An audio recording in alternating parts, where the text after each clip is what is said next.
Angkasa Pura I ini kan sekarang mengelola 15 bandara di Indonesia, dan terkait dengan larangan penerbangan dari Cina ini yang paling berdampak adalah di Bali. Karena di Bali itu kita punya 35 penerbangan dari Cina, ya. Dan 35 penerbangan itu berasal dari 22 kota, ya, termasuk Wuhan.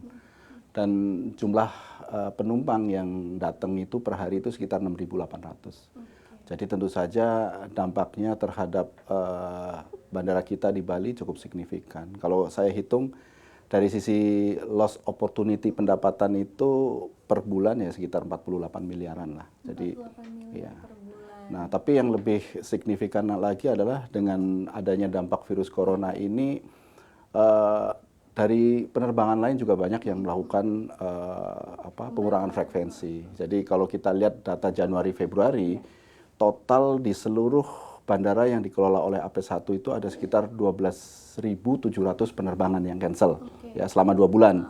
Di mana sekitar 10.700 penerbangan domestik, sekitar 1.000-an itu penerbangan internasional.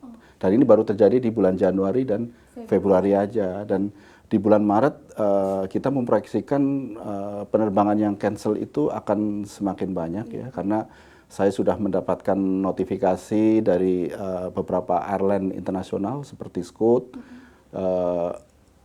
Vietjet dari Vietnam, dan yang terakhir dari Korean Air. Mereka sudah memberikan notifikasi untuk menghentikan penerbangan dari negara mereka ke Bali. Ya, tentu saja ini akan menambah jumlah penerbangan yang memang dibatalkan. Dan apalagi ditambah lagi informasi yang terakhir di mana pelarangan untuk kegiatan umroh. Dan itu juga cukup berdampak ke Angkasa Pura I karena per bulan itu ada sekitar 90 penerbangan. Ya. Paling banyak kalau untuk umroh tadi Pak di bandara apa Pak? Ada 3 kota besar yang banyak melayani umroh, yaitu Surabaya, Makassar, dan Solo. Oke, jadi tiga bandara itu bandara yang akan tersebut.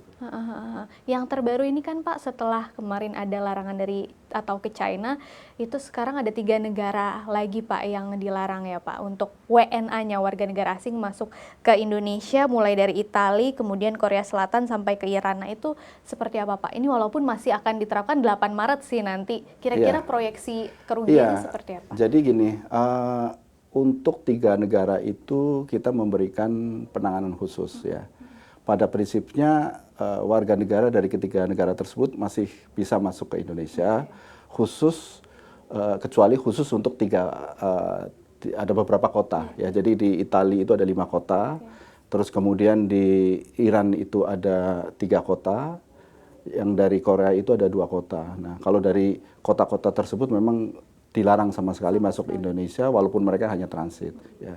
Tapi untuk di luar kota-kota yang tadi, mereka masih bisa masuk ke Indonesia, tapi mereka harus menunjukkan sertifikat kesehatan yang dikeluarkan oleh local authority. Jadi pada saat check-in mereka harus menyampaikan sertifikat itu. Nah, khusus untuk yang dari 3 kota ini sebenarnya Korean Air aja yang ada penerbangan langsung ke Bali ya, dari Korea. Ya. Jadi kita di bandara kita juga melakukan penanganan khusus ya. Jadi ketika pesawat itu datang, kita taruh di remote yang berbeda dengan penerbangan yang umum, dan kemudian juga garbaratanya juga secara khusus kita siapkan juga jalur-jalur khusus ya. Jadi untuk memastikan penanganannya berbeda dan lebih intens ya untuk memeriksa dari seluruh penumpang, termasuk melakukan kegiatan disinfektan ya terhadap pesawat, garbarata gitu.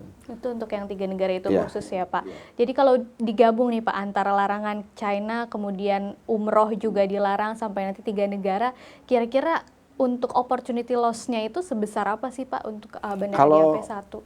Januari Februari saja loss opportunity yang dirasakan Angkasa Pura I itu sekitar 207 miliar. Ya. Itu dampak yang dirasakan langsung dari pendapatan aero ya. Kalau di bandara ini kan aero dan non aero.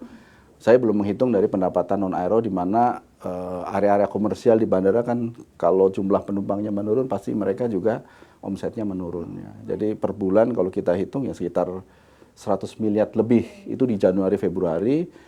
Tapi kami meyakini ini akan lebih besar lagi karena tadi ada beberapa tambahan penerbangan internasional dan termasuk larangan umroh itu akan mengurangi pendapatan lebih besar lagi. Contohnya untuk umroh. Untuk umroh itu dengan penerbangan sekitar 90 flight itu loss opportunity per bulan itu sekitar 9 miliar.